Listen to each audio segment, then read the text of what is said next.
잘 지내셨죠? 매주 만나는 분은 뭐 이렇게 여쭤봐도 그냥 대답을 안 하실 것 같고 오랜만에 오신 분은 전 목사가 잘 있었느냐고 물어보는데 대답해야지, 그리고 대답하시는 것 같아요. 얼마나 예배당에 오시고 싶었습니까? 근데 몸도 아프고 여러 가지 어려운 일 많아서 못 오시다가 오늘은 도와주시는 분들 따라오신 분도 계실 것이고 또 힘을 내서 오신 분도 계실 거예요. 우리 교회 어떤 집사님이 말씀 산책을 교회 한 번도 안 다닌 친구한테 꾸준히 보내줬거든요. 그랬더니 성령께서 말씀을 통해 역사하셔서 그분이 예수님을 믿기로 결심했습니다. 근데 그분이 제주도에 삽니다. 그래서 그분이 그럼 영락교회에서 믿겠다 해가지고 매주 영락교회까지 오셨었습니다. 우리 교회 등록하고, 그래서 제가 거기 제주도에도 영락교회가 있습니다. 제주 영락교회 등록해가지고 거기서 신앙생활 잘 하세요 그렇게 했습니다. 꾸준히 신앙생활 잘 하시는 것 같아요. 그런데 오늘 여기 오셨어요. 아까 2부 예배 참석해가지고 제가 지난 주일에 오늘 만남 주일이라고 했더니 제주도에서 오늘 왔다 그러면서 이렇게 마음을 모아서 여러분들 오셨어요. 하나님께서 기뻐하시는 줄로 믿습니다. 그래도 또 입원해 계시고 연로하셔서 요양원에 계신 그런 어른들은 못 오셨을 것이고, 군에 있는 우리 자녀들, 해외에 있는 식구들 그래도 또 영상으로 지금 함께 하고 계시겠죠. 방금 찬양한 것처럼 주 믿으라 그러는데, 정금보다 귀한 믿음 주께서 이미 우리에게 주셔서 하나님을 경외하게 되었으니 얼마나 감사합니까? 이 시간 마음 모아 예배할 때 하나님의 은혜가 우리 성도님 한 분 한 분에게 가득하시기를 축복합니다. 또 오늘 귀한 손님들도 소개했는데 이 주간에는 이 자리에서 우리 교단 110회기 총회가 열립니다. 110회 총회 중에서 이번에가 우리 교회가 21번째 총회를 여는 겁니다. 한경직 목사님 이후로 교단을 위해서 많이 헌신했는데 앞으로도 영락교회가 사명을 다하기를 원하고 잘 맞춰지도록 기도로 도와주시면 대단히 감사하겠습니다. 오래전에 제가 네팔 제2의 도시인 포카라에 갔었습니다. 그래서 아침 일찍 일어나서 포와 호숫가를 산책을 하면서 그날 아침에 두 가지에 크게 놀랐습니다. 한 가지는 8,000m가 넘는 안나푸르나 봉우리를 중심으로 펼쳐져 있는 그 장관을 보면서, 이야, 하나님께서 창조하신 세계 아름다운지는 알았지만은 이렇게 또 한번 뭐라고 표현할 수 없는 웅장한 장관이구나. 우리 아버지 하나님의 손길은 정말 누가 흉내낼 수 없는 것이다. 그래서 감동받았습니다. 그리고 또 하나 놀란 것은 이번에는 마음이 아픈 것이었는데, 그 호숫가 주변에 소위 힌두교 수도자들인 사두들이 많이 있었다는 겁니다. 근데 상체는 거의 옷을 제대로 입지 않았고 아주 깡마른 분들이 쭉 이렇게 있었는데, 제가 마음 아프다고 하는 것은 어떤 분은 가부좌를 틀고 앉아서 수년 동안 일어나지 않아서 그대로 굳어버린 분이 있기도 하고요. 어떤 사람은 나무 지팡이를 짚고 외다리로 서 있고 다른 다리 하나는 뒤로 이렇게 접어가지고 허벅지하고 이렇게 묶어서 몇 년을 풀질 않아가지고 그대로 굳은 사람도 있고요. 이제 그렇게 하는 거예요. 그런 이들이 수십 명이 거기 있었는데, 그들은 움직일 수도 없기 때문에 사람들이 음식도 때로는 돈도 갖다 주고 그걸로 생활을 한다고 그랬습니다. 움직이지 못하는 것을 모두가 한탄하는 법인데, 그분들은 오랫동안 움직이지 않을수록 더 도를 깊이 깨달을 수 있다고 하면서 오히려 자랑스럽게 여긴다고 했습니다. 사람들이 그들을 안아서 또 잠을 자야 될 때는 잠자리로 옮겨간다는 이야기를 들었습니다. 기가 막힌 모습으로 그분들을 바라보면서 저는 사도행전 3장 말씀이 떠올랐습니다. 성전 미문에 안진뱅이 장애인이 앉아 있었는데 이 사람은 태어나면서부터 한 번도 걸어본 적이 없는 불쌍한 사람이지요. 그런데 우리 주님께서는 그대로 오래 그 자리에 앉아있게 만드신 것이 아니라 베드로와 요한을 통해 당신의 능력으로 역사하셔서 그 사람을 벌떡 일어나게 하셨습니다. 그가 일어난 이후의 모습을 사도행전 3장 8절이 이렇게 기록했습니다. 뛰어서서 걸으며 그들과 함께 성전에 들어가면서 걷기도 하고 뛰기도 하며 하나님을 찬송하니. 할렐루야.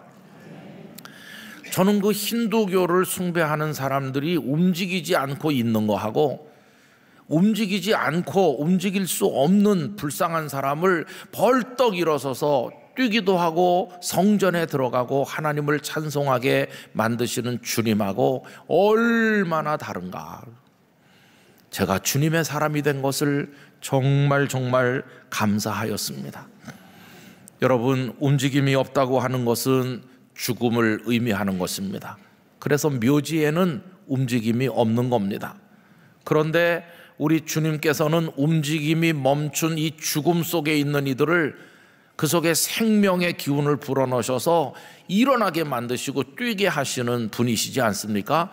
움직임이 없는 곳에 일어나서 뛰는 역사가 일어날 때 그걸 구원이라고 말하고 그게 생명의 역사인 것입니다.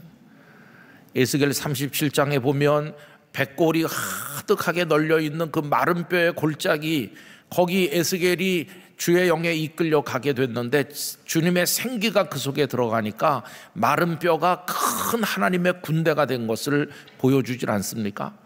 여러분, 움직임이 멈춘 죽음의 자리에 우리 주님은 생명의 능력으로 역사하여 주시는 것입니다.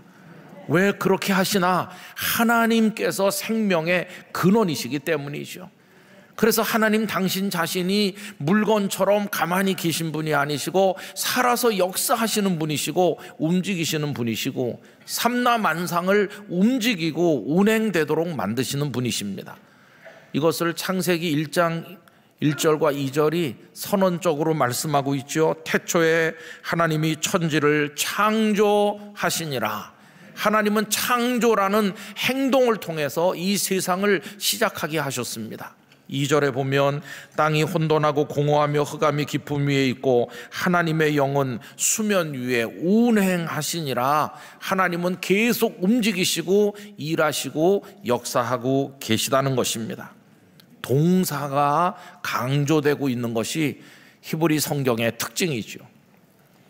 여러분, 성경을 읽으실 때 하나님의 위대한 행동을 보여주는 그 동사들에 주목하면서 읽으시면 큰 감동이 됩니다. 예를 들어서 떨기나무 불꽃 가운데서 나타나신 하나님께서 모세에게 하신 말씀 가운데 출애굽기 3장 7절 8절을 읽겠는데요, 동사에 한번 주목해 보세요.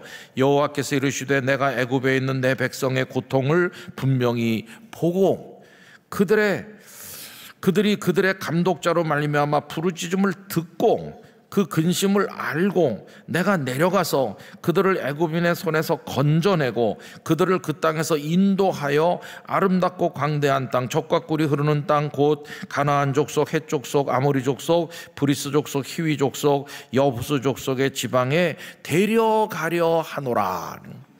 여러분, 얼마나 많은 동사가 연속되고 있는지 보시고 들으시고 아시고 내려오셔서 건져내시고 인도하셔서 데려가려고 하신다. 이게 하나님의 역사인 것입니다.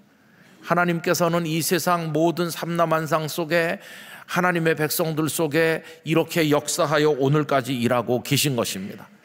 그래서 요한복음 5장 17절에서 우리 주님 말씀하셨죠. 예수께서 그들에게 이르시되 내 아버지께서 이제까지 일하시니 나도 일한다 하시매. 삼위일체 하나님 가만히 계신 정물이 아니십니다. 주검처럼 움직임이 없으신 분이 아니십니다. 그분은 살아계신 주님이시고 역사하시고 움직이시면서 우리에게 다가오시는 살아계신 주님이십니다. 그분이 그러하다면 우리가 하나님을 경외한다고 할 때 우리 어떤 사람이 되어야 될까요? 여러분, 그분이 살아계신 하나님이시고 일하시고 우리에게 다가오신다면 하나님을 경외하는 우리 역시 벌떡 일어서야 될 줄 믿습니다. 이제는 그분을 향해 달려가야 되는 것입니다. 웅크리고 있으면 안 되고 주님을 향해 마주 나가는 모습으로 달려가는 거, 그게 우리 신앙의 표현이라고 하는 것입니다. 힘이 빠져서 웅크리고 있던 사람이 벌떡 일어나는 거기 신앙이 시작되는 것이고, 그가 달려나갈 때 믿음이 성장하는 것이고 주님과의 만남이 이루어지게 되는 것입니다. 주님께서는 우리에게 오시니 우리가 나가는 게 당연하죠. 여러분, 주님은 먼저 우리에게 오시지 않았습니까? 사람의 몸을 입고 세상에 오셨습니다. 베들레헴에 오셨습니다. 나사렛에 오셨습니다. 가버나움에 오셨습니다. 갈릴리 여러 마을, 사마리아인의 동네 예루살렘에 오신 주님, 오늘도 영락교회 성도들에게 다가오고 계시는 줄로 믿습니다. 우리가 외로울 때, 병들었을 때, 낙심했을 때, 갈 바를 모를 때, 우리가 늪에 빠진 것처럼 허우적댈 때 주님은 지금도 우리에게 모든 순간 모든 상황에 오고 계시다 하는 것입니다. 여러분, 결코 우린 버려진 존재가 아니라 주께서 우리에게 오고 계신다는 사실을 우리가 확신해야 될 것입니다. 여러분, 교회를 에클레시아라고 하는데 에크라는 말에다가 칼레오라고 하는 단어가 붙어서 만들어진 합성어인데요, 에크는 무엇 의로부터라는 전치사고 칼레오는 부른다 그런 뜻이거든요. 무엇 의로부터 불러내시는 것입니다. 우리를 죄의 수렁에서 불러내시는 것입니다. 외로운 삶에서 불러내시고 하나님 없이 방황하는 자리에서 우리를 불러내셔서 내게로 오너라 내게로 오너라 부르시고, 그 부르심에 응답하여 주께로 모여든 사람들, 그들이 바로 교회가라고 우리가 이야기하는 것입니다. 여러분, 주님은 우리에게로 달려오시면서 우리를 부르실 때 우리도 주님 그러면서 주님을 향해 나가서 그분께로 가면 무엇이 이루어질까요? 만남이 이루어지는 것입니다. 그래서 주님을 만날 때 거기 위대한 역사들, 놀라운 기적들이 일어나게 되는 것입니다. 가버나움 사람들이 그 모델이라고 할 수 있어요. 거라사 지방에 계시던 예수님께 그 거라사 주민들은 우리 마을을 떠나 주십시오 이렇게 했고, 예수님 배를 타고 이제 그 가버나움에 오셔요. 그랬더니 가버나움 사람들이 자신들의 문제와 아픔을 가지고 예수님을 영접하죠. 마태복음 9장 1절 2절을 보면 이렇습니다. 예수께서 배에 오르사 건너가 본 동네, 이 본 동네가 가버나움인데요, 본 동네에 이르시니, 가버나움에 오셨죠. 도착하셨죠. 그랬더니 2절, 침상에 놓은 중풍병자를 사람들이 데리고 오거늘. 이 중풍병자는 인생의 고통, 삶의 문제, 우리의 눈물, 이런 것들을 총체적으로 상징하는 현상이라고 하는데, 이걸 가지고 예수님을 향해 나간 것입니다. 가만히 있는 게 아니라 주님이 오신다, 우리가 가자. 그래서 주님을 만났어요. 그랬더니 그 다음에 어떤 일이 일어났나요? 예수께서 그들의 믿음을 보시고, 여러분, 여기 믿음이라는 게 무슨 신학서적을 읽은 거, 무슨 어떤 노력을 기울인 거, 그런 게 아닙니다. 여기 믿음은 단순하게 주님이 오시니 우리도 주님께로 마주 가겠습니다, 우리의 고통과 문제를 가지고 가겠습니다 하는 움직여서 주님을 향해 나가는 그 몸짓이, 그게 믿음으로 받아들여진 것이었어요. 그 믿음을 보시고, 여러분, 지금도 주님은 계속 우리에게 오고 계시니 그 주님을 향해 나가시기 바랍니다. 그게 믿음인 것입니다. 그때 주님께서 놀라운 역사를 이루시는 겁니다. 어떤 역사가 이루어졌나요? 중풍병자에게 이르시되 작은 자야 안심하라, 내 죄사함을 받았느니라. 이 사람이 어떻게 죄를 용서받을 수 있겠어요? 천하에 누구에게 어디 가서 용서받을 수 있겠어요? 그런데 그의 죄가 용서되는 가장 위대한 은혜가 임하였고, 그 침상을 들고 일어나 걸어가는 기적이 일어났으니, 어떤 곳에서 그런 역사가 일어나는가? 주님을 향해 나갈 때 그런 역사가 일어나게 되는 것이.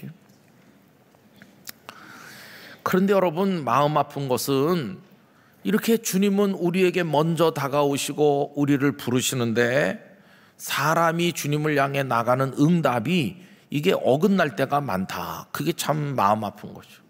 그래서 만남이 이루어지지 않는 겁니다. 오늘 본문이 그것을 보여주고 있는데, 산 아래 많은 사람들이 모여 있어서 예수님께서 그 무리를 보셨습니다. 아, 사람이 많다. 그래서 예수님이 산에 올라가서 앉으셨습니다. 그들을 보시고 산에 올라가 앉으셨다는 것은 그들이 당신께 나오기를 기다리시는 것이요, 그들을 부르신 것이라고 할 수 있습니다. 그런데 산 아래 사람들이 다 예수님께로 나가야 될 텐데 그렇지 않았습니다. 아주 소수 몇 사람만 예수님께로 나왔습니다. 여러분, 오늘 본문 1절 함께 읽어보시겠습니다. 예수께서 무리를 보시고 산에 올라가 앉으시니 제자들이 나온지라. 제가 우리 영락교회 와가지고 제자와 무리를 이 복음서를 배경으로 한 석 달 가까이 말씀을 나눈 적이 있죠. 무리들은 곳곳에 등장합니다. 바닷가에도 많은 무리들, 들판에도 많은 무리들, 예수님 계신 곳에 수천 명, 수만 명이 따라다니기도 했는데 정작 예수님이 부르실 때 가까이 나온 사람들은 언제나 몇 명 안 됐어요. 그 몇 명 안 되는 사람들을 성경은 제자라고 부르고 있고, 제자이기 때문에 나왔다고도 말할 수 있고, 그들이 늘 나오기 때문에 제자라고 할 수도 있는 것이죠. 가까이 오는 사람은 늘 소수였어요. 성도 여러분, 저는 우리 영락교회 성도들과 오늘 영상으로 연결된 모든 분이 그 몇 명 안 되는 주님께로 가까이 나오는 거룩한 이들 속에 포함되시기를 부탁드립니다. 그렇게 되기를 기원합니다. 오늘 예배당에 오셨는데 참 잘하셨습니다. 쉽게 되는 것은 아닐 거예요. 거리도 먼데 사는 분들도 많으시고, 토요일부터 교회 가야지 하면서 아이들 입힐 옷을 준비하고 예물을 준비하고 아이들에게 내일 무슨 날이지 이렇게 확인해 놓고 아침 일찍 일어나서 아이들 씻겨서 옷 입혀서 밥을 먹여가지고 분주하게 준비해서 도로를 달려서 이곳에 오는 아빠 엄마들의 그 몸짓과 수고, 하늘의 하나님께서 기뻐하시는 줄로 믿습니다. 내 사랑하는 자녀들이 내게로 오고 있구나, 얼마나 귀하게 여기시겠어요. 또 이제는 늙은 몸을 가지고 안 아픈 데가 없는 연약한 육신이지만은 오래 걸려서 준비하셔가지고 광역버스를 타시고 또 계단을 걸으시고 지하철에 이용하셔서, 또 영락교회 계단은 유명하잖아요. 곳곳에 계단이 많아요. 보기는 좋은데 걷기는 좀 힘드신 어른들이 많잖아요. 드디어 배단위 광장에 발 올려놓는 순간, 와, 오늘도 주의 집에 왔네. 이 예배당을 바라보기만 해도 눈물이 나고, 그 마음이 천성을 향하는 마음이죠. 그래서 느릿느릿한 몸짓으로 천천히 걸어서 이 문 저 문으로 들어오셔서 자리 하나 차지하고 앉으실 때 고개 숙이면 눈물이 나잖아요. 주님, 저 왔습니다. 그렇게 오늘 오신 분들이 많으실 거예요. 하나님께서 기뻐하실 거예요. 이미 집에서 예배드리러 가야지 하고 마음을 잡수시고 준비하는 그때부터 거룩한 예배가, 하나님 받으실 예배가 시작된 줄로 믿습니다. 그러니 여기 찬송을 부를 때 감사하고, 장로님 기도할 때 눈물 나고, 찬양대원 찬양할 때 너무나도 귀에서 천사들의 노래같이 들리고, 그 예배를 다 감동으로 드리고, 예배 마치고 저 바깥에 나가면 할아버지 할머니 손자 손녀를 만나고, 또 부부들이 부모님 아이들 다 이렇게 만나서 그렇게 가족이 만날 때 거기 사랑이 진하게 흐르고, 사랑만 흐르는 게 아니라 하나님을 경외하는 믿음이 흘러서 그런 가문이 믿음의 명문 가문이 될 것입니다. 그런 가문들이 영락교회에 많이 일어나서 그들이 영락교회 다음 세대를 이어가면서 하나님의 복음을 위해 헌신하게 될 줄로 믿습니다. 그러면서 나가서 구역 식구 만나 반가워하고, 권사님 집사님 만나고, 아프시다던데 괜찮으세요? 이렇게 하면서 거기 영락교회가 천국을 옮겨다 놓은 것 같은 기쁨의 공동체, 주님이 환하게 웃으시는 아름다운 공동체가 되지 않겠습니까? 여러분, 그게 우리가 해야 되는 일이에요. 오늘 여기 예배당에 오신 이 수고가 주님이 앉아 계신 산에 오르는 거룩한 수고가 되는 줄로 믿습니다. 그런데 한 가지 생각할 게 있어요. 왜 산 아래 사람들이 많았는데 그들은 올라오지 않았을까? 왜 소수만 올라왔을까? 그 차이가 뭘까? 여러분, 그 답은 예수님의 말씀에 들어있다고 생각합니다. 예수님께서는 당신의 발치까지 나온 그들을 보시면서 말씀하시는 거예요. 많은 말씀하셨는데 제일 먼저 하신 말씀이 8가지 복, 8복이고, 8복 중에서도 제일 먼저 하신 말씀이 본문 3절이죠. 여러분, 3절 다 같이 읽읍시다. 심령이 가난한 자는 복이 있나니 천국이 그들의 것이미요. 아멘. 저는 왜 예수님께서 많은 말씀 중에서 이 말씀을 제일 먼저 하셨을까 오랫동안 생각해 보았어요. 풀어서 생각하면 이런 뜻이라고 생각합니다. 저 밑에 사람들이 참 많았는데 그들은 왜 올라오지 않나? 너희들만 왔구나. 고맙다. 너희들은 저 산 아래에 있는 것들 다 내려놓고 왔구나. 너희 힘만 가지고 살 수 없어서 내게로 왔구나. 내가 줄 말씀이 그리워서 왔구나. 내 품이 그리워서 왔구나. 너희들의 마음은 참 텅 비었구나. 너희 마음이 가난하구나. 내가 너희에게 선물을 하나 주겠다. 그런 사람이 천국의 주인이 되는 거야. 심령이 가난한 너희들에게 천국을 주겠어. 그런 마음으로 예수님 말씀하신 게 아니겠습니까? 여러분, 누가 산에 오릅니까? 달리 말하면 누가 예수님께로 나갑니까? 다름 아닌 심령이 가난한 사람이 예수님께로 나가는 것입니다. 주님, 산 아래서 많이 헤매고 다녀봤어요. 산 아래서 얻은 것들이 많이 있었어요. 그러나 그것들이 오래가지 못했고 저를 배신했습니다. 산 아래서 이름도 날려보고 산 아래서 목소리도 높여봤는데 그 모든 게 허망하다는 것을 알게 됐습니다. 저의 생명이, 저의 미래가 주님 당신께만 있음을 깨닫습니다. 저 그래서 숨도 차고 다리도 아프지만 당신께 왔습니다. 저를 외면하지 말아 주시옵소서. 그게 심령이 가난한 사람들의 모습이지 않겠습니까? 여러분, 어느 날 부자요, 청년이요, 관원인 사람이 예수님을 찾아왔죠. 이 사람 빠질 게 없어요. 부자인데다가 아직도 미래가 창창한 젊은인데다가 높은 관원이에요. 더군다나 관심사가 고상해요. 어떻게 하면 영생을 얻을 수 있느냐고 그랬으니까 천박한 사람이 아닌 것 같고, 그동안 율법도 다 잘 지켰으니까 상당히 훌륭한 사람이라고 할 수 있어요. 그런데 아직도 한 가지 부족하죠. 예수님은 기본적으로 그를 귀하게 여기셨어요. 한 가지 부족한 걸 말씀하셔요. 마가복음 10장 21절, 예수께서 그를 보시고 사랑하사 이르시되 네게 아직도 한 가지 부족한 것이 있으니 가서 네게 있는 것을 다 팔아 가난한 자들에게 주라. 그리하면 하늘에서 보화가 네게 있으리라. 그리고 와서 나를 따르라 하시니. 재산을 다 팔아 가난한 사람 나눠주면 하늘에 보화가 있어, 상급이 있어요. 그럼 여러분, 상급을 받으려면 그 하늘나라에 가야 될 거 아니겠어요? 하늘나라에 가는 건 누가 주시는 겁니까? 주님만이 주시는 거예요. 방금 읽은 말씀, 천국이 그들의 것이며, 이 복을 받아야 천국 백성이 되는 건데, 그러려면 뭐가 필요해요? 심령이 가난한 자가 돼야 되는 거예요. 그런데 이 사람의 결론은 뭡니까? 그 재물이 많기 때문에 근심하면서 돌아갔다. 여러분, 이게 이제 현실하고 우리하고 좀 잘 안 맞는 부분이에요. 이 세상에서는 누가 근심이 많습니까? 주머니가 빈 사람, 가난한 사람이 근심이 많고, 지식도 많고 재산도 많고 또 명성도 대단한 사람은 근심이 없을 것 같잖아요. 세상에선 그렇죠, 그죠?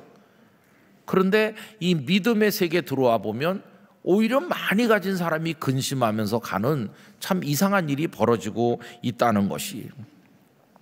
여러분, 여기 어색한 갈등이 생겨서 늘 우리를 힘들게 합니다.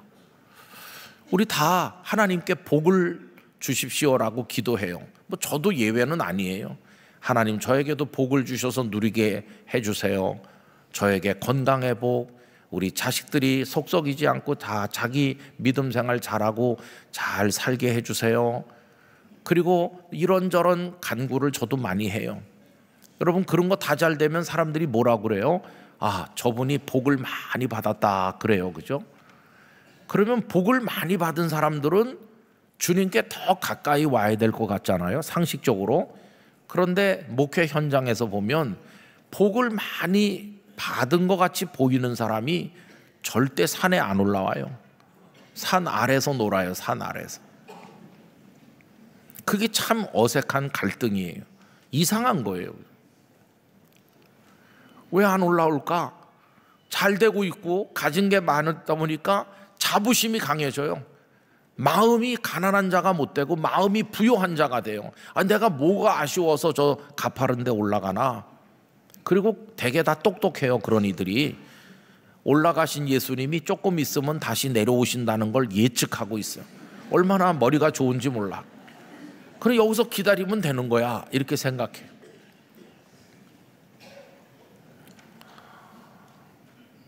그럼 누가 산에 올라올까요? 복을 못 받은 것 같은 사람들이 올라오는 거예요.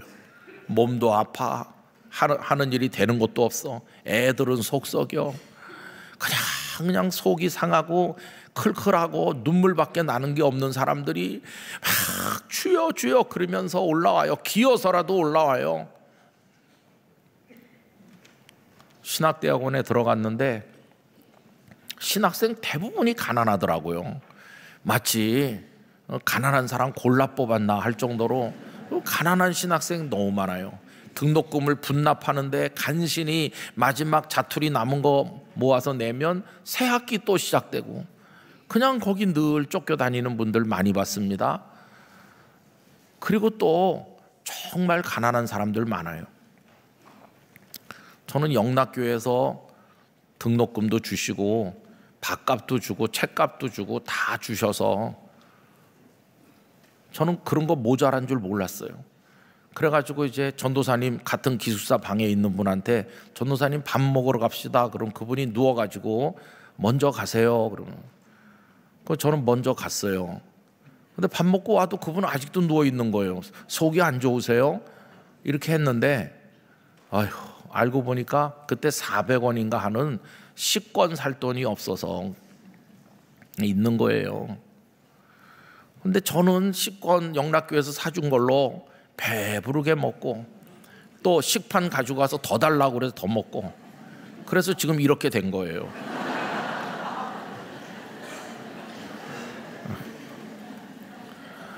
나중에 그런 분들의 사정을 알고 나니까 이게 아이고, 그래서 왜 이렇게 주님의 종 되겠다는 사람 좀 잘 먹이고 잘 좀 이렇게 해가지고 하시지 않고 이제 전도사 목사 될 사람들을 주님은 왜 이렇게 놔두시나? 어떤 어른 목사님이 이렇게 진단하셨어요. 그 주님이 훈련시키시는 거야. 연단의 시간이지. 좀 아파봐야, 좀 가난해봐야, 좀 울어봐야, 밑바닥에 있어봐야 성도들 형편이 어떤지 알고 기도할 거 아닌가. 그리고보다 더 중요한 이유는 밑바닥에서 있어봐야 주님밖에 없는 줄 알고 주여 그러면서 주님 앞에 나가지, 등 따뜻하고 배부르고 배운 거 많고 가진 거 많으면 산 위에 안 올라갈 거 아니에요. 산 위에 은혜를 사모하지 않고 그냥 산 아래서 놀고만 있을 거 아닌가. 여러분, 예수님이 산 아래로 다시 내려오시긴 하지만요, 산 위에 은혜가 있잖아요. 산 위에 은혜. 산 위에서 주신 말씀을 산 아래에 있는 사람 모르는 거고, 산 위에서 이루어지는 역사를 산 아래 사람은 모르는 거 아니에요. 그래서 산 위에 올라가야 돼요. 저는 우리 한국교회가 안팎으로 많은 문제가 있다고 얘기하는데, 한국교회 문제의 90%는 저 같은 목사 때문에 생기는 거고, 저 같은 목사들에게 있는 문제의 또 90%는 산 위에 올라가지 않기 때문에 생긴다고 생각합니다. 다 난 배울 만큼 배웠고 알 만큼 알고 목회 경험도 있고 내가 뭐가 부족해서 그러면서 산 아래서 노는 거죠. 산 위에 주님의 세계를 모르니. 우리 성도들도 그렇잖아요. 산 위에 이 말씀을 듣지를 않았어요. 팔복을 잘 몰라요. 심령이 가난한 자에게 천국이 주어지는 걸 잘 몰라요. 천국을 얻으면 그것으로 만족할 텐데 천국을 얻지 못했으니까 이 세상 나라를 얻어보려고 부귀 영화를 따라다니느라고 산 아래서 아웅다웅 하는 거 아닌가. 그러니 팔복을 모르니까 의에 줄이고 목마른 게 뭔지 잘 모르죠. 세상 것으로 배부르려고 하죠. 애통하는 걸 모르니 회개가 없죠. 긍휼히 여길 줄 모르니까 우리끼리 너무나 삭막하죠. 주님의 은혜를 받아야 마음이 맑아지고 청결해질 텐데 그렇지 못하니 하나님의 아들이라 일컬음을 받지 못하는, 하나님을 뵙질 못하는 거죠. 화평케 하는 사람이 돼야 하나님의 아들이라 일컬음을 받을 텐데 저 아래 세계는 싸우고 갈등하는 세상이니까, 그래서 화평케 하기는커녕 싸움을 일으키는 사람 될 때가 많고, 그러니 의를 위해서 핍박을 받는 자 되는 게 어렵죠. 오히려 갈등을 조장하면서. 그래서 여러분, 우리가 산 위의 원리, 천국의 원리를 잘 몰라서 주님을 부른다고 하면서도 내 인생과 가정과 우리들의 교회가 세상의 원리대로 움직이니까 주님의 원리와 점점 멀어지는 거 아닌가. 예수님을 믿는다고 하는데 힘이 점점 없어지는 게 아닌가. 그런 반성을 하기도 하는 것입니다. 오늘 예배당에 올라오신 거 주님 계신 은혜의 산으로 오르시는 몸짓인 줄로 믿습니다. 이제 얼마나 더 우리가 살지 모르지만 성도 여러분, 주님께로 가까이 나가시기 바랍니다. 주님의 호흡이 느껴지는 데까지, 주님의 채취가 느껴지는 데까지, 손만 뻗으면 주님을 붙들 수 있는 데까지, 아니 그 품에 온기가 느껴지는 그 품 안에까지, 그 말씀이 우리의 귀를 통해 심령을 찌르고 그 주님의 사랑이 우리를 위로할 때 거기서 우리는 주님의 세계에 참여하는 주님의 사람이 되는 거 아니겠어요? 그 높은 주님의 곁에 서서 세상을 발 아래 내려다보면서 느긋하게 관조할 수 있는 영적 평안과 위로를 얻게 되시기를 바라는 것입니다. 세상에 속하여 고통받으면서 한평생 살지 말고 우리 주님 계신 곳에는 그런 은혜가 있을 줄로 믿습니다. 그렇게 우리에게로 달려오시면서 부르시는 주님은 언젠가 우리를 천국으로 부르실 겁니다. 내가 너에게 천국을 주지 않았니? 이제 그 천국에 들어올 시간이 되었다. 그러면서 심령이 가난한 이들에게 천국을 주신 주님이 부르실 거예요. 그러면 그때 천국을 향해 나가는 것입니다. 그때 천국문에서 주님 우리를 기다리시다가 확 안아주실 거예요. 그게 주님과의 영원한 만남인 것이에요. 진짜 만남이 거기서 이루어질 것이, 그 영원한 만남을 위해서 이 땅에서 주님을 향해 늘 나가는 우리 성도들 되시기를 바라는 것입니다. 주님을 향하여, 주님의 은혜의 산을 향하여 더 가까이 더 높이, 너 예수께 조용히 나가, 내 모든 짐 내려놓고, 다 쏟아놓고 내려놓고, 그러면 주님이 우리를 꼭 안아주시고 넌 내 사람이다, 천국이 너의 것이다, 그렇게 말씀하실 것입니다. 그런 은혜가 우리 모두에게 있기를 간절히 축복합니다. 기도하겠습니다. 거룩하신 아버지 하나님, 산 아래서 세속의 흐름에 파묻혀서 살던 저희들을 이제는 벌떡 일어나서 산 위로, 주님께로, 은혜의 동산으로, 위로와 사랑이 있는 곳으로 나아갈 수 있게 하여 주옵소서. 그래서 주님의 능력 안에서 승리하는 참 그리스도인이 되고 영원한 주님과의 만남을 준비하는 사람 되게 하여 주옵소서. 이 예배의 자리를 향해 달려나온 성도들의 그 몸짓을 귀하게 여겨 주시옵소서. 평생을 이런 모습으로 살아가게 하여 주옵소서. 예수님 이름으로 기도 올리옵나이다. 아멘.